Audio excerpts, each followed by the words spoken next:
to coach's left.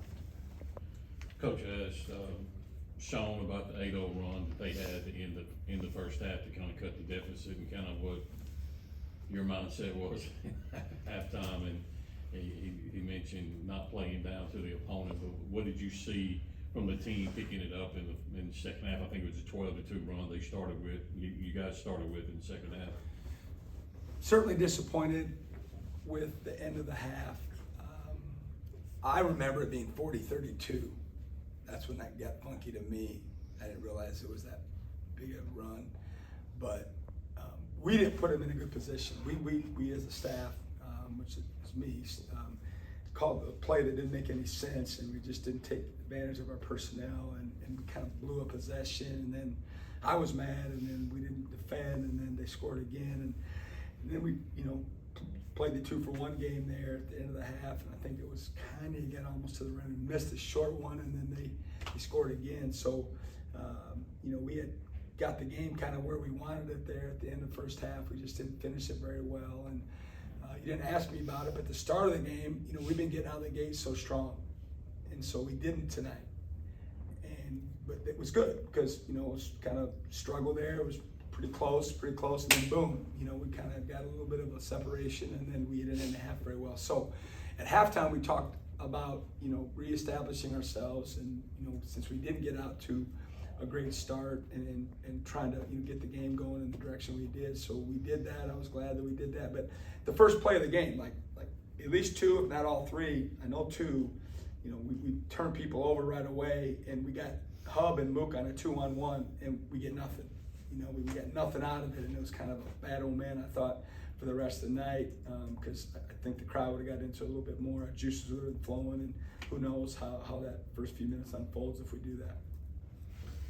Yeah, I know this was obviously far from your best game, but what does it say about the group and the makeup of the team you have that you can, have so many areas to improve and still win by 20 plus? Yeah, I'm glad we won.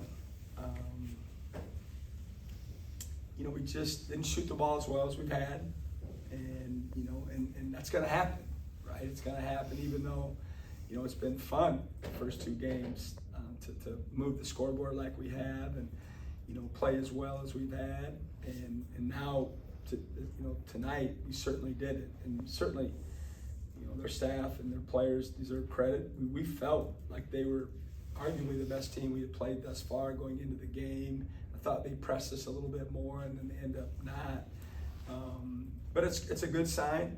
Certainly we're going to find out a lot more about our team in the next 2 weeks, having to play away from the friendly confines our next 5 games, and then with the level of competition we're about to play, we're going to find out who we are.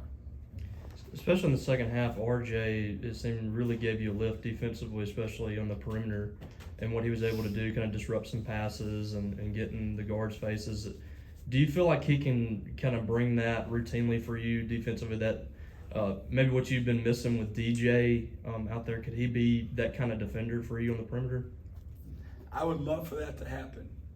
I've been encouraging for him to dig in a little bit more and be more cognizant of that end of the floor. Obviously, everybody can see his beautiful stroke and his length and his pace out there. He's pretty under control, but we've been encouraging him to be more aggressive defensively, to use his length, to not be afraid to be physical on the defensive end. And like you said, he was tonight in the second half. He got on the floor, he got his hands on some loose balls, and I know DJ won't see this, but I'm by no means ready to compare him to DJ Jeffries defensively or the rebounder that he was, but I'd love for him to get to that point, but he's got a long way to go to get there. We'll go to Jacob and then to Sam to coach's right, and then back to Danny P in the second row. Coach, what did you think of Michael's performance tonight, and where would you like to see him grow going forward? Again, our fives are a work in progress. None of them really stuffed the stat sheet tonight, and they could argue they didn't get a ton of minutes either. So it's hard to stuff the stat sheet when you're not out on the floor. But they got to get better. They got to get better. Mike made some shots around the basket. He got 3 defensive rebounds in 10 minutes of play, which is really, really good. He just got to find his groove on what we need him to do to help our team. that's the thing with these guys. They got to find ways to move the scoreboard in the right direction, to be productive without necessarily having to score the ball all the time. And we're working with them every day, and with the teams we're going to play, coming up, we're going to find out where they're at. In the first half, you put on, or kind of midway through, you put on the full court press for a few minutes, but generated a few turnovers, and then I think you did a little bit briefly also in the second half. Was that something you noticed in scouting report, that's something you can take advantage of, or was it more just kind of trying to find a spark at that point in the game? Yeah, it's something we utilize, different times. It's always been with us. We've done it since we've arrived, and I've been doing that a long time, and it's more of a field thing. There's really nothing that we saw on the report, but we just want to change it up. The game wasn't the pace that we wanted it to. We're obviously trying to play a little faster on the offensive end this year than we've had in the past, and maybe not have to guard, quite as long in the half court. I don't know how. We got at least two, if I'm not mistaken, 2 10-second calls, 3, excuse me, and a fourth that was close. And we got, I think, another couple turnovers for us. So it was good to just change the tempo and try to change the mood of the game. Coach, you were leading 60-52 at one point in the second half, and Josh Kitzel, a 4-point spurt, go up by 12. He also has that 4-point play in the first half. He seemed to be Johnny on the spot. Whenever you needed a big basket, he was there. Just talk about his effort. He was. The radio guys asked me about that. We had a group in there. We were up probably one of our bigger leads, and we had Delquan in there, and I put him in a tough spot. Think about it. He's obviously been one of the best players for his AAU teams in his high schools. And so now here he is in the second half, sitting on the bench and coming off cold and expecting him to play well. And, I wanted to see how he'd react and see how he'd play. And, we're all going to learn and grow from it.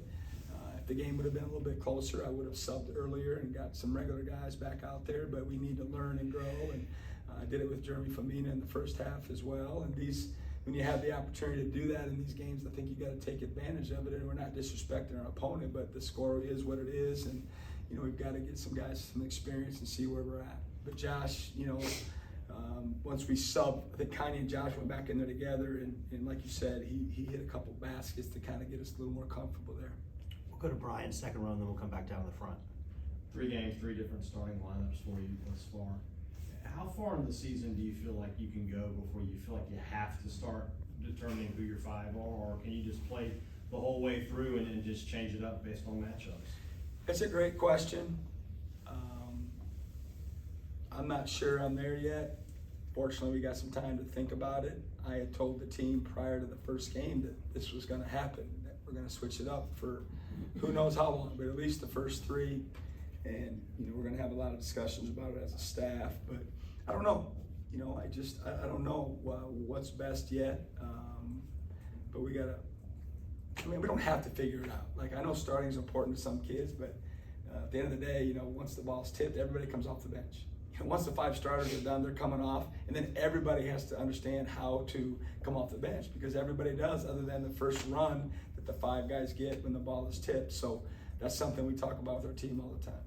We'll go front row left and Paul. Just 3 games in, obviously a work in progress on offense and defense, but you held a team under 60 points, a team that's a pretty good perimeter shooting team. I know they made a few threes, but where would you kind of gauge your defensive effort in these first 3 games? I like where we're at. If you're really paying attention, it's a little bit different of a scheme than last year because of our personnel. We're more hyper-focused on turning the ball over and trapping the ball a little bit more than we've had in the past. And with our personnel, I feel like, that's going to be a big part of who we are. We've got to turn the other team over to make up for some deficiencies that we have when the ball is shot, with some lack of size and defensive rebounding that we've been accustomed to the last couple of years. So I feel pretty good.